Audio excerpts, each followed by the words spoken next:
What does happiness really mean to you?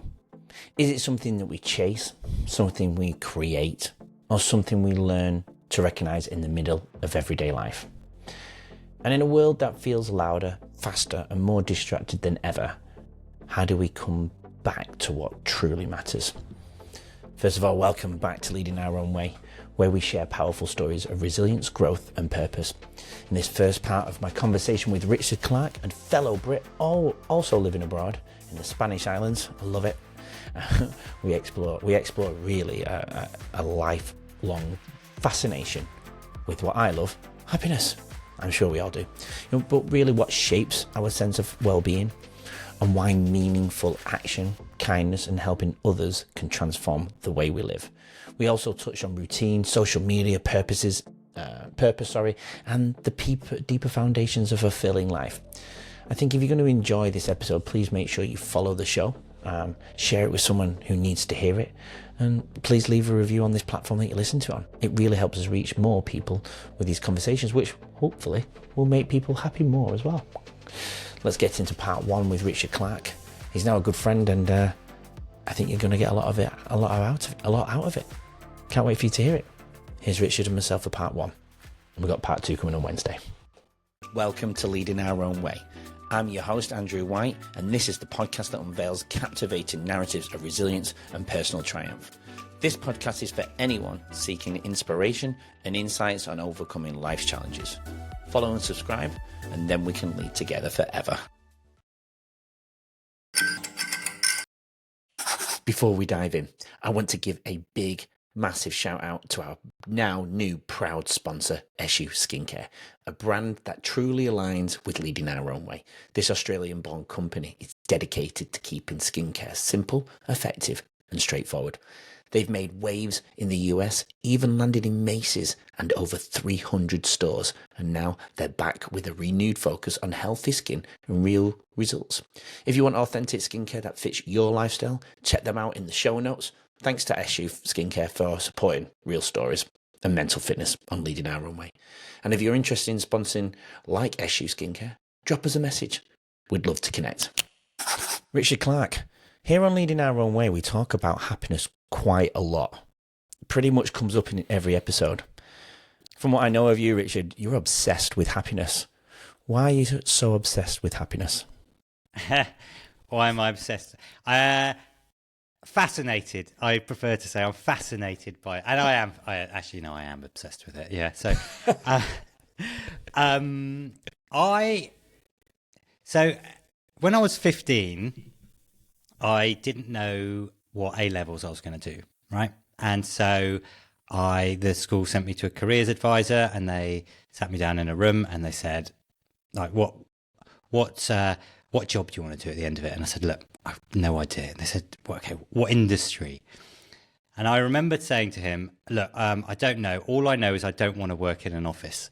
And obviously not very useful to a careers advisor. I said, look, just choose some subjects you enjoy, he said. And then he said to me, and I remember this quite well, he said, just do things that make you happy.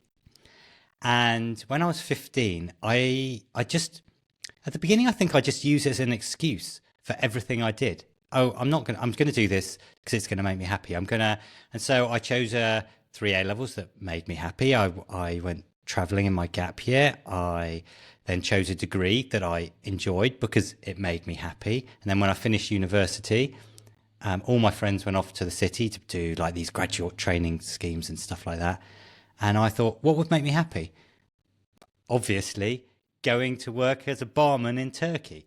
So my whole life has been, I've never been obsessed by money. I was just sort of obsessed by this fact of what could I do to make me happy? And each time I did something, I learned something more about what made me happy. I loved traveling. And then after Turkey, I realized that I didn't have a purpose. I was stuck in the same job. And so I looked for some purpose. And then each step I learned something more. And yeah, read tons of books, watched loads of documentaries and listened to tons of podcasts. Yeah. And that's why. And I think I'm a little bit happier because of it. That's probably the best advice you probably got then, wasn't it? To focus on things that make you happy. Yeah. And the thing is, as you do them, you sort of learn a little bit more about yourself each time. One of the great things, I did a course it's a Yale, it's a well-being course from Yale University. I did it about 3 years ago.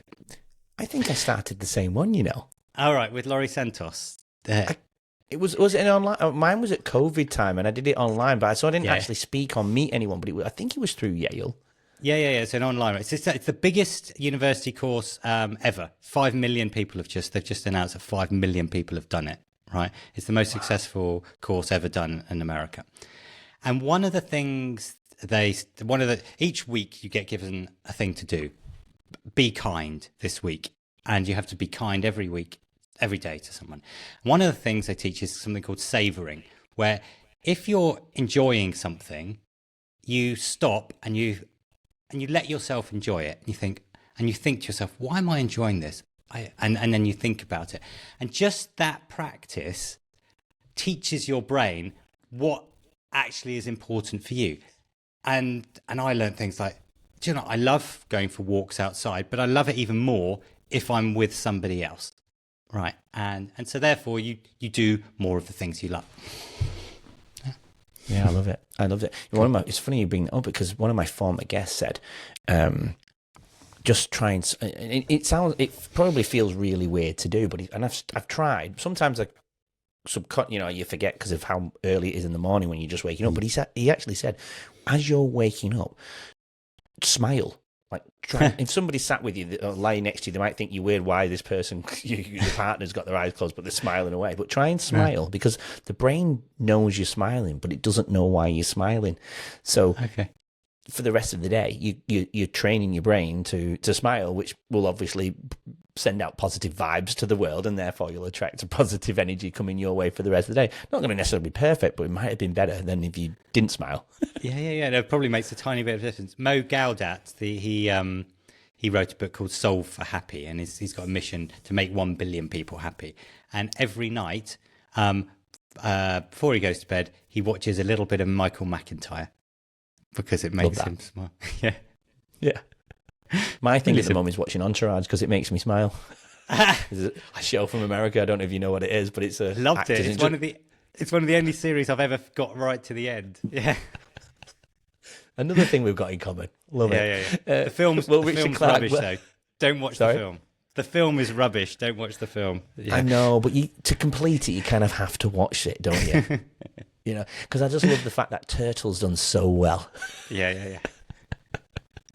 Love it. Richard Clarke, welcome. Thank you for joining me on Leading Our Runway, all the way from Gran Canaria.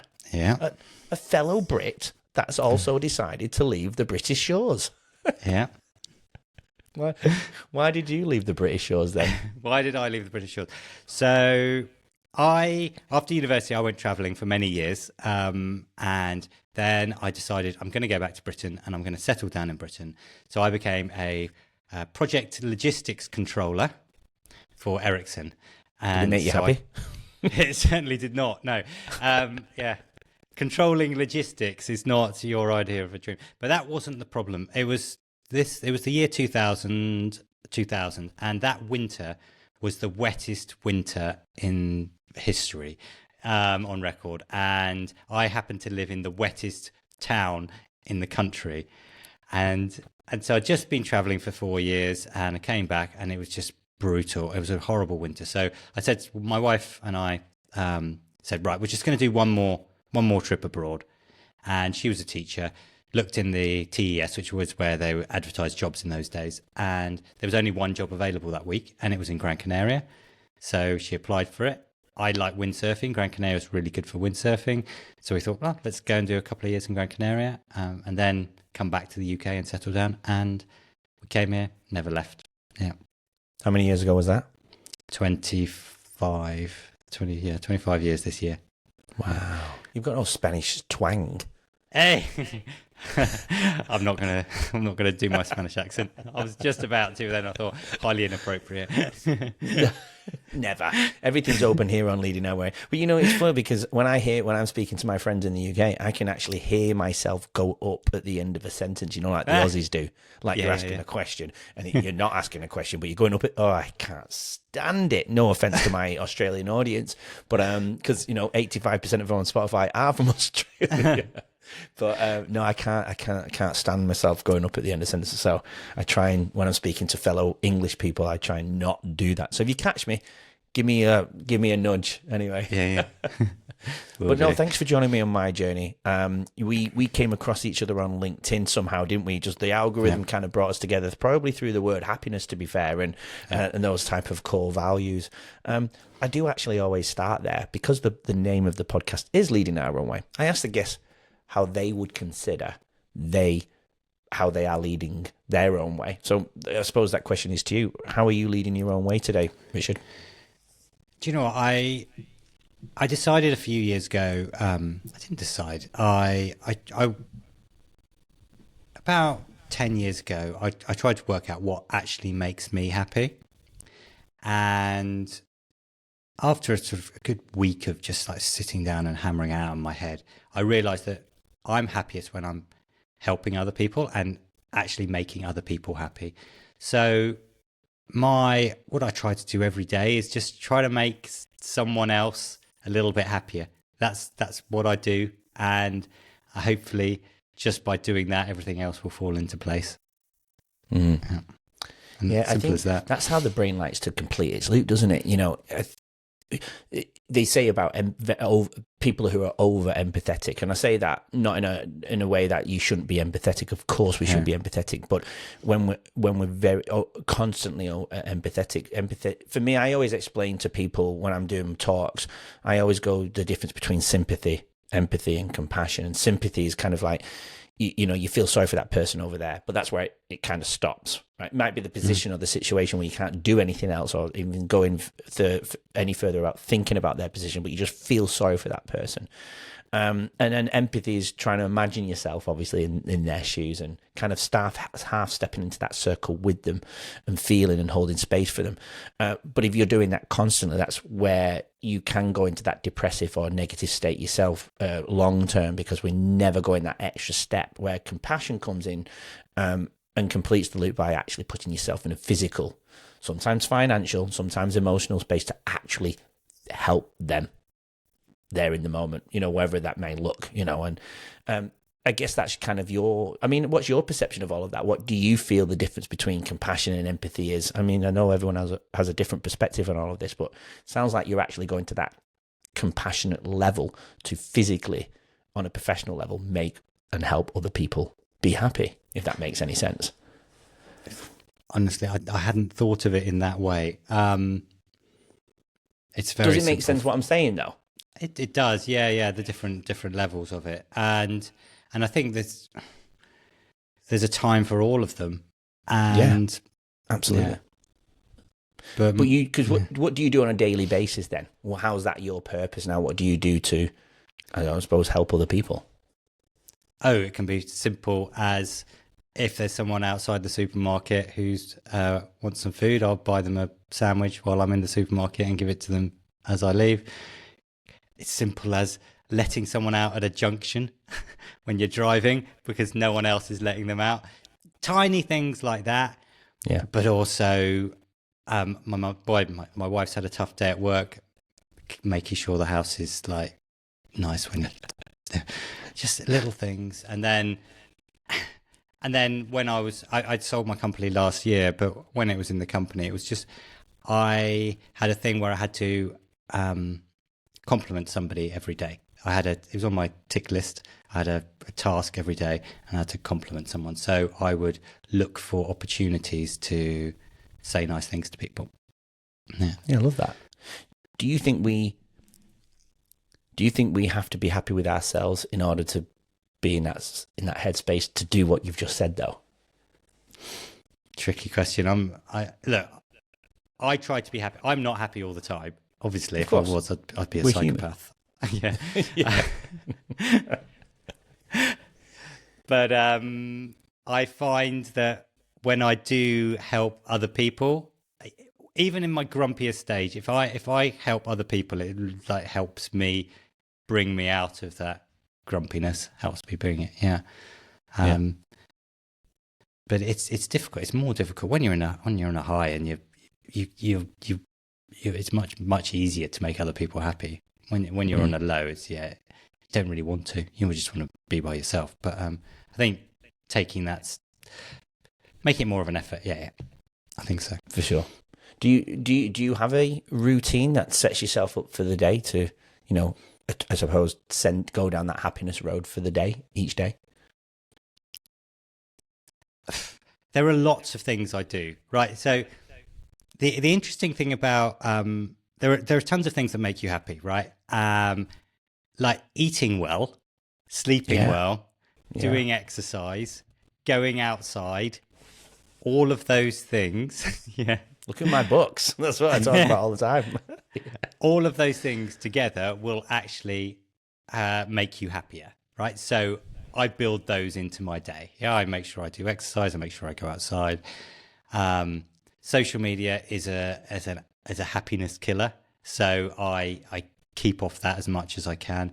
LinkedIn, I sometimes fall into a LinkedIn rabbit hole, which it's not TikTok or Instagram, but I try to keep off that. So lots of little habits, and then random acts of kindness when I can. I love that. You're so right, though. I think sleep is where I began my journey. I really started to focus on sleep. And then I went on the rabbit hole of finding words in there that I didn't fully understand. So it's like about the brain. So I had to go and find all these brain books so I could understand those components more. It was like a jigsaw puzzle. Then I went to the food, like the food mood connection. I was like, shit, I didn't realize the impact of the food and how it impacts our mood, right? Because I was eating shit till 3-4 o'clock in the morning every night when I was going through my dark stage. And I was thinking that's making me, happy, like just feeling those pleasure dopamine hits, right? The sugar and the chocolate and the bottles of Coke. I would drink 2 bottles of Coke a night.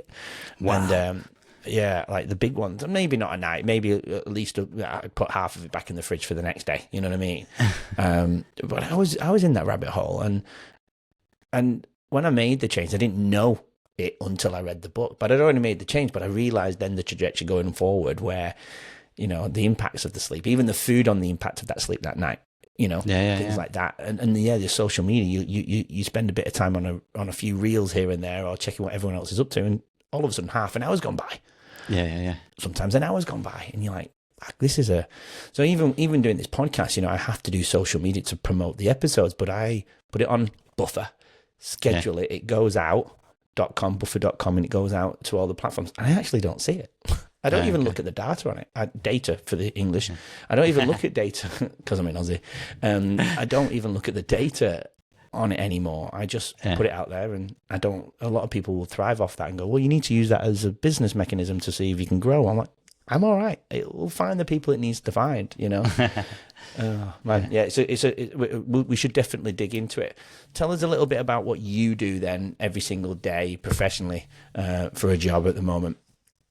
So I sold my company last year. I used to have a software company. I sold it, and then about a year ago, I started the transition.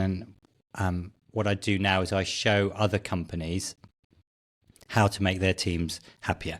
So I mainly work with leaders, or I work with teams, whole teams together, and show them. So I talk at conferences. I go into companies, run workshops, do a day with them, their annual retreat, things like that. I also do a lot of writing. I've just started a book, just got a book deal a couple of weeks ago. So I've just started a book, so that's taking up my time as well.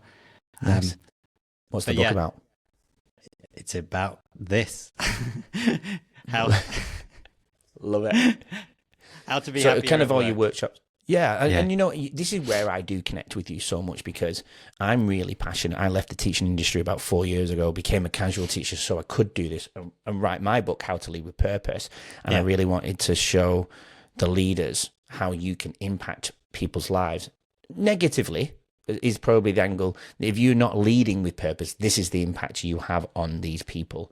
I'm really passionate about It was for a long time teachers going to work, and I'm very passionate about teachers getting up every morning and going to work. But I am a very small person in that area. I'm not going to be able to change the Department of Education around the world, not just here in Australia. I'm not going to. I've worked with the government. I'm again probably listened to 5% of what I had to say, and I do see it on a daily basis because of all the schools I go to that people are just working so hard.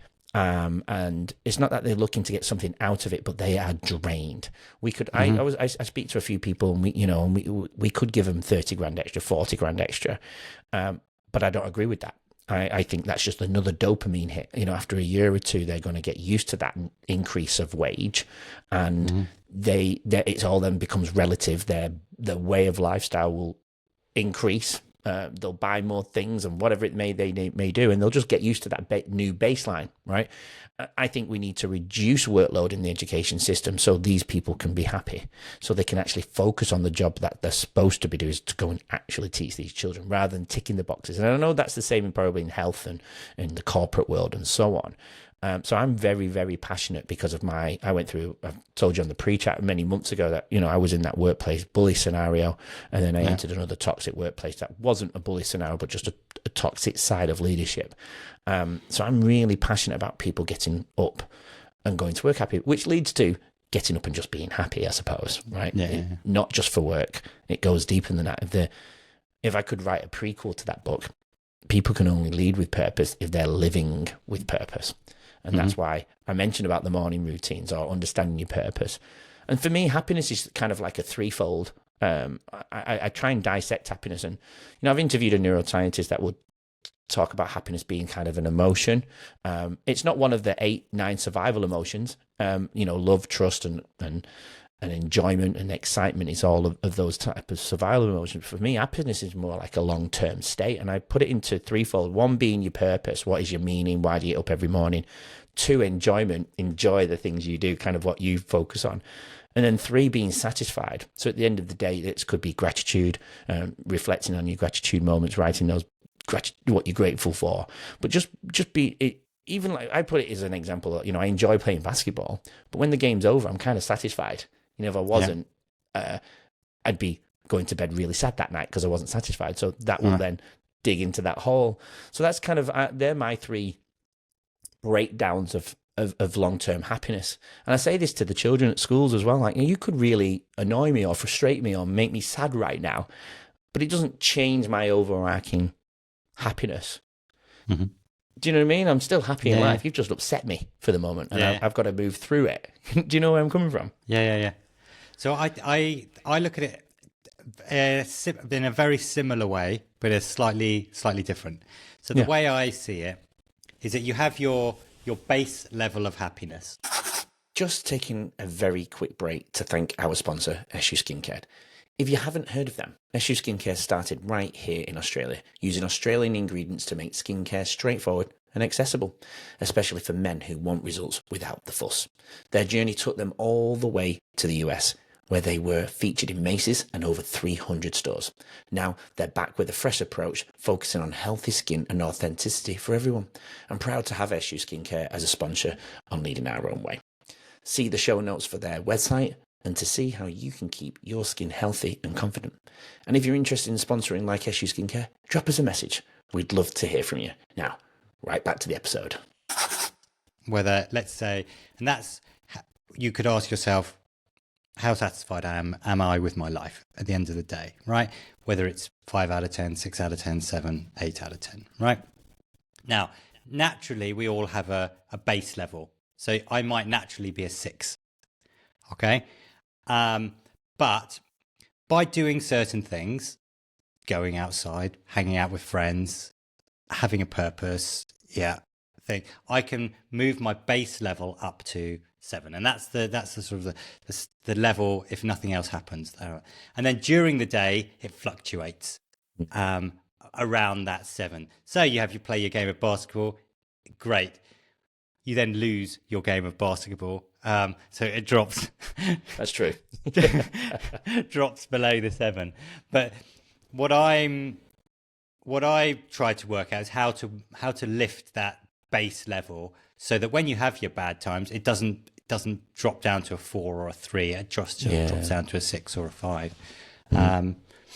But that's the way I see it. And then as you said, to purpose is so important in that base level. Yeah. No, I've looked at that before. You're absolutely right. Yeah. I guess, and that's the purpose of the podcast, right? Is to kind of dissect these type of things. Yeah. No, I love that. So for you then, if I was sat in your audience then at your events, what type of things would you cover? Do you go into the brain? Do you discuss food and health and things like that, as you mentioned earlier? No, I work with business audiences. So my specialism is how leaders can make their teams happier, right? What they need to do to make their teams happier at work, right?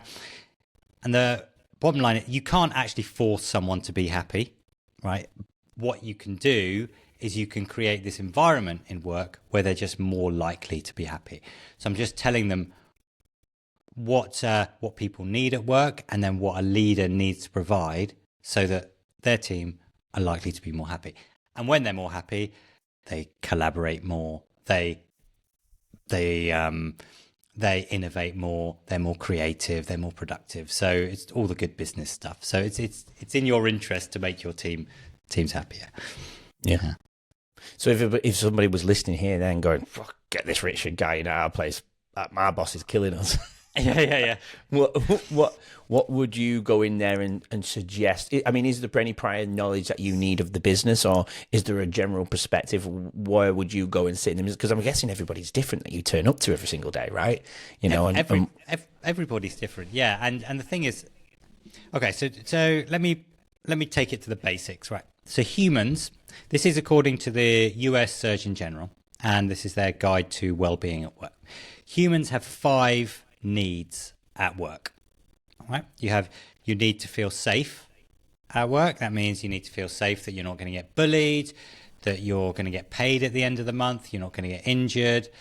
You feel safe speaking up, psychological safety, and you're not going to get, no one's going to talk down to you. So you need to feel safe at work. You also need to feel that you've got community and that you're supported, and you need to feel that you're part of something bigger. You need to feel you have autonomy, so some control of how you do your work. So at a basic level, this might be where and when, so a bit of flexibility, a bit of work from home, but also at work, you're not just doing what somebody else says. They say like micromanaging. Micromanaging, exactly. Yeah. So you're trusted, and you've got a bit of freedom to do the work the way you want to do it. Now, if you're a 19-year-old who's in your job, that freedom will be very small because you don't know enough. But when you're 30, like us, Andrew, yes, late 20s, 30. Yeah, late 20s, more experienced in life, you have a greater autonomy. Then you need to feel that you're learning and you've got opportunities for growth, that you're actually sort of growing in your career, and then you have a purpose, that your work has a meaning, right? You're not just ticking off a box, ticking off tasks in boxes. So it's a great study on nurses in America, cleaning staff, sorry, not nurses, cleaning staff in America. There was this one cohort of cleaning staff at this hospital in America that were much happier than the others. And they were trying to work out what it was. And when they were interviewed, they said that they didn't feel part of the cleaning team. They felt they were part of the care team. And what they were doing was helping the patients. They weren't cleaning the rooms, they were helping the patients. So they would go out of their room to do different things. One of them would talk to the patients if they saw that they didn't have many visitors. Another one would ask what fragrance they liked. So they would clean their floor with a cleaning product that they liked. Another one was in a coma, and she used to change the pictures on the wall so that she had a variety of different things to look at. And so when you have purpose, you're happier. So you have 5 needs. So you have safety, community, autonomy, you're learning, and then you've got purpose. So everybody needs those 5 things. And so when I go into a company, when I give a talk, I explain those are the 5 things that your team needs, right? What do you already do well? So some companies will have a great community, right? And they'll feel very safe, and they'll be having a lot of fun at work. And so you don't need to worry about those. But the team might have no opportunity for promotion, or they might not be learning anything. And so you need to fix those areas. So I teach them how to diagnose their teams, see what they're doing well, see what they're missing, and then how to fix them. Now, everybody's different, every team's different, every company's different. So it depends. So I teach them how to do that. And what I found is that, firstly, people are super appreciative. You're listening to me, right? You're finally listening to me. You're not just giving us free yoga classes or doing stuff. You're actually listening to my needs, and then you're making a difference. And then very small things can make a massive difference. So just to give you an example, I was at a company a couple of months ago, and their teams, they were really miserable. They were saying, and they couldn't work it out. They said, we do everything. They get a good salary. We give away free food. They've got flexibility. They can work from home 2 days a week. So we sat down with the teams and we worked it out, and they said, we don't have any autonomy. And the managers were going, that's not true. We give you loads of freedom in how you work. And they go, no, that's not what we mean. You put meetings in our calendar throughout the day, right? We have no control of when we can do our work. I'll come into work in the morning, and I'll find that there's a meeting with my manager at 10 to 10:30, and then I've got another meeting at 1 to 1:30 when I want to take my lunch, and then another meeting with someone else from another team at 3 o'clock. And so I can't plan my day. And so all we did was we blocked out a 4-hour period during the day when they couldn't take any meetings. That's all we did. Transformed the whole team. Yeah. And they were happy with that result. Massively happy. Yeah. Massively happy, because they felt they were being listened to, and they were saying, now we can do our job properly, they were saying. Yeah. Love that. Yeah, I love that.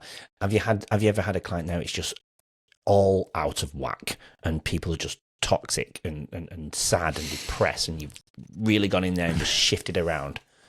So my clients, they tend to self-select. So I don't get people calling me that have terrible managers and don't care about their staff. The only people that tend to call me are people that are trying to do things that don't know how. People that don't care about the happiness of their team don't call in a happiness consultant, because they don't that's think true. They don't think it's important. So we don't need Richard Clarke. I know what to do. You just got to beat him harder, and it does happen. Yeah, it totally happens. Yeah, I hear it all the time. But yeah. I get when I write my podcast, when I write my LinkedIn post, I get a lot of DMs saying, "I wish you would come into my company, but my boss would never. Just doesn't believe in this type of stuff." Yeah, I'm really sorry. It's so true, isn't it? These places are just hiring high. It's like what Simon Sinek said about high. And I think I mentioned to you last time, like high performance employees, but low. There's low trust on the other axis. And it's we should be hiring the low performers of high trust, or even, we'd love the high performers of high trust, but they're like 1 in a million. That's very, very rare. But it's more like we should probably hire the medium performers of high trust, and they would just, because they have ability to learn and grow and ask questions and respond to people's, questions and answers. And if they've got a flaw, listen to them, be open to the ideas going forward. But those people who are high performers of low trust, it's just their way or the highway. They're like a truck driving down the road, knocking people down to get where they want to get. And it's like wringing the clients out of, the towel out of the water, just getting as much out as them, working on an annual basis. And we just want to burn these staff. And that's why, really in the longevity of it, that's burnout, isn't it? It's a turnover of staff year after year, whatever industry you're in, Yeah. So one of the things I've come across a lot is that people get promoted because they're good at their skills, but they're not they're not good at managers. Have you ever come across the Peter principle? No. I love this theory. Go on. It's where people get promoted to their point of maximum incompetency, right? So you get promoted until you're not very good at that job, and then you stay at that job. So if you're a good salesman, right, you get promoted to sales manager, but you're not very good at managing people. You're a great salesman, but you're not. So you stop at that level, but you still but you stay as a sales manager, but being a bad sales manager. So people get promoted for the wrong reasons, and then they just get stuck there. Yeah. Yeah, it's a tough one, isn't it? I find that in education quite a lot. Leaders, not everybody, it's like being a parent, right? I think Simon's also said this, it's like being a parent. Not everybody should be a parent, and not everybody wants to be a parent. I see that, no offense, you see some children go to school and the clothes are not even on properly, or they're not eating good food, or any food for that matter, and some of the trauma-informed backgrounds as well. It makes you feel sad of how they live their lives. But it's the same for leadership. Not everybody wants to be a leader. Sometimes they're just happy being a really good person in their role, and they don't want to lead other people. And then even when they do, even if they do want to be a leader, or the opposite, they don't want to be a leader, but they're forced in that position, no one's giving anyone any training anymore. We need to continue to learn how to be a good leader. We can be a good person, but we still need to learn how to be a good leader, don't we? Do you ever find yourself having to teach that side of things as opposed to making teams happy?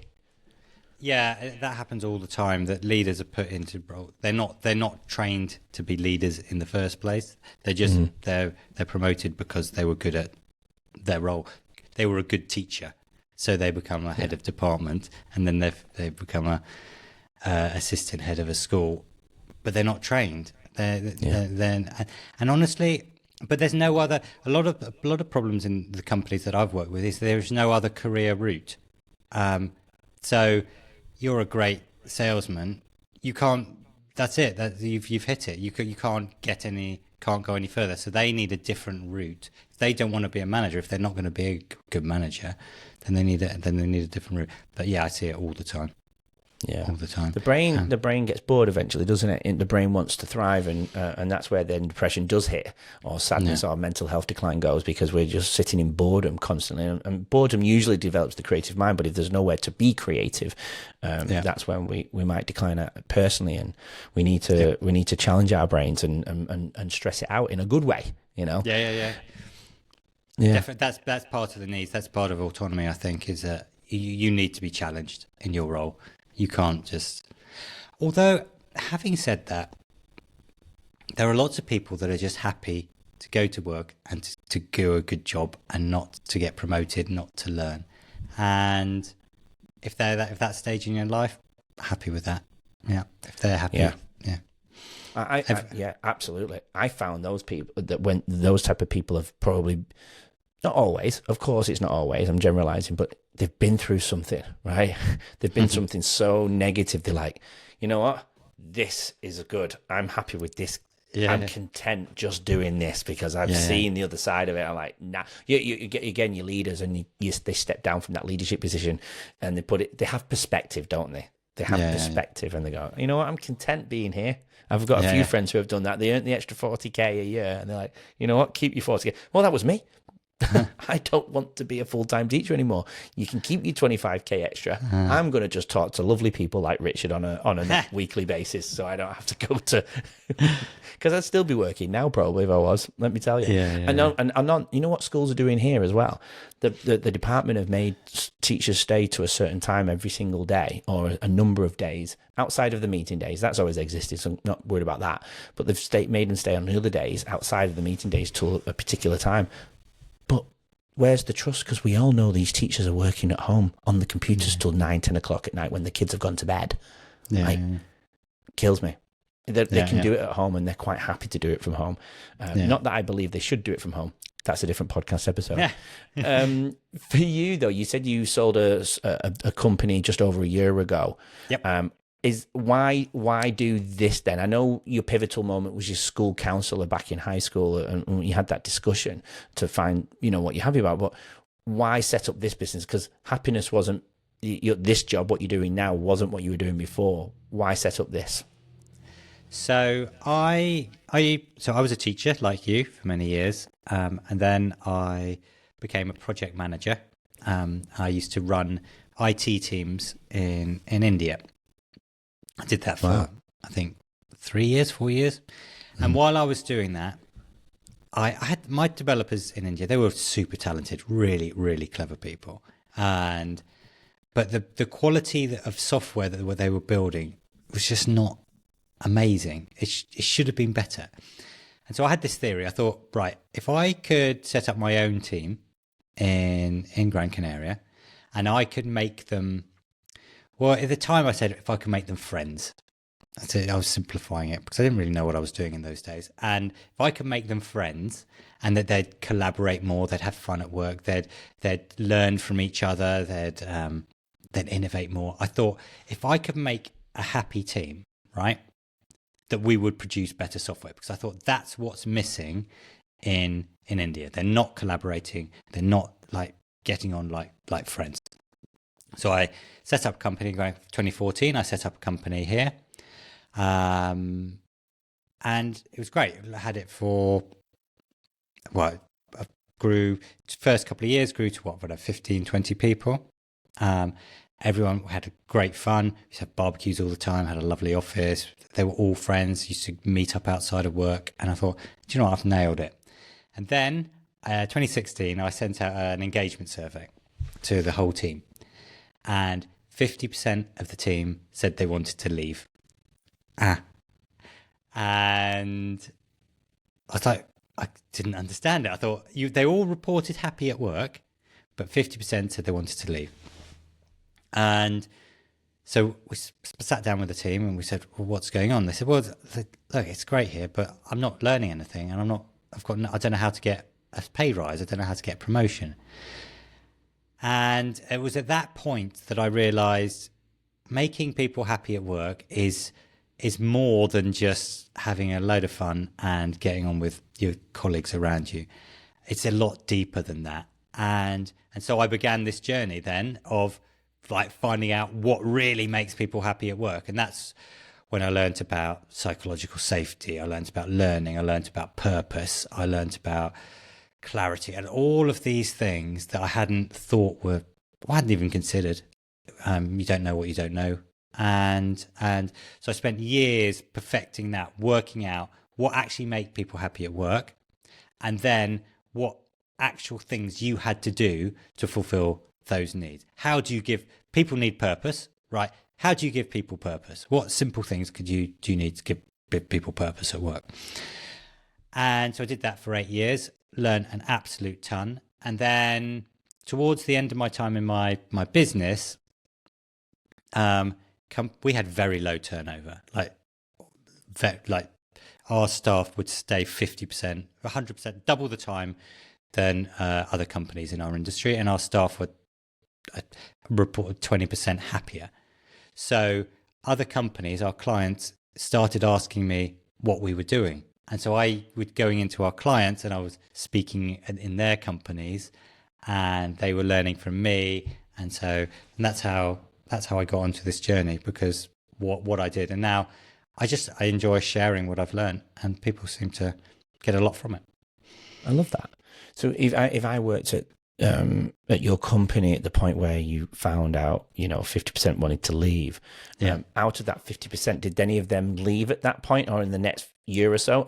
Or did they get to stay and enjoy the journey of transition with you? No, all of them stayed. Every single one of them stayed. And do you know what? Oh, nice. The key thing was that they said they didn't have any opportunities for growth, right? So they didn't know what they were learning, and they didn't know how to get a pay rise. Right? That was the way they were articulating it. They didn't know how to get a pay rise. So we worked with the team. So our CTO worked with all of the team to build a professional ladder. So these are the skills you need for this salary range, communication, leadership, technical skills, etc., etc. So we did it as a collaboration with the CTO and the team. So they felt totally part of it. And we'd send them the first version. Here's our first version. What do you think? They go, no, don't like this. And so they felt part of it. And so they grew. And then after year one, we gave a whole load of people a pay rise, because we hadn't been paying them enough, because they were higher levels than we thought they were. But once we objectively assessed them, they got the pay rises. And now, we still use that same ladder 10 years later or 8 years later. I love that. I love that. And ultimately, they didn't feel micromanaged. They felt safe. No one was bullying them. No. Amazing. So but naturally, we had psychological safety in our team, just the way we were. So, see, that's one of the funny things, that just because of the personality of the leader, they will naturally do some things really well. Some naturally make their team feel safe. Some naturally build a community. Some naturally give like immense purpose. Elon Musk, for example, his teams feel like they have a lot of autonomy and a lot of purpose. They feel that they're going to change the world, right? Yeah, they do. Yeah. But he's a bit of a bugger in other areas. Yeah. I don't want to get cancelled. Yeah. You're so right. Again, going back to my scenarios, I've seen it where you go into meetings and, they'll throw lollies around, not lollies to you. They call it lollies here in Australia, but, sweets and things like that around, and they'll have some platters out and whatnot, to lift the mood of the meeting that's about to happen. Yep. Right. And we all know when somebody's stressed, like the speaker's stress or the boss's stress, and all that cortisol seeps out and it just floods the room, doesn't it? And, and you ultimately walk out stressed. But that bad news or that negative feedback or whatever it was going to be, the result of that still makes people feel shit regardless of what was thrown at them in terms of sweets and cakes and whatnot beforehand. It's kind of lining up a false sense of security, isn't it? And then you walk away feeling shit, definitely not able to trust them again, because the next time that happens, you go, well, this has happened before. Yeah. That might happen again. I don't trust them. So you've lost trust, even if it's on a subconscious level, you've still lost trust in the people who are conducting the meetings. And I see that over and over and over again, and it absolutely kills them. I've experienced it millions of times. Yeah. Absolutely. And it's just, this is why I can't work for anyone ever again. I can't. I just can't.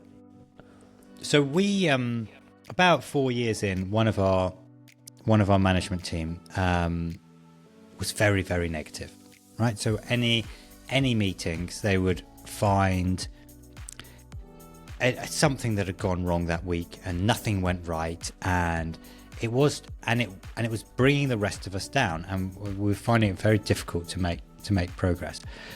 Well, what a powerful start to this conversation with Richard Clarke. There's something deeply important in being reminded that happiness isn't always found in big moments. Often. It's built through small daily choices, meaningful connection, and the way we show up for ourselves and for others around us. If today's episode made you stop and reflect, then that's a beautiful place to begin. Sometimes the first step toward a better life is simply becoming more aware of what brings us peace, purpose, and what brings us more energy. Thanks so much for listening to Leading Our Own Way. It means the world. Please make sure you follow the show and leave a review in this platform for this episode. If this episode spoke to you as well, please leave it. It'll really help me. I'll see you in part 2, where we're going to dive even deeper into leadership, trust, and psychological safety. We'll see you then for part 2 with Richard and myself.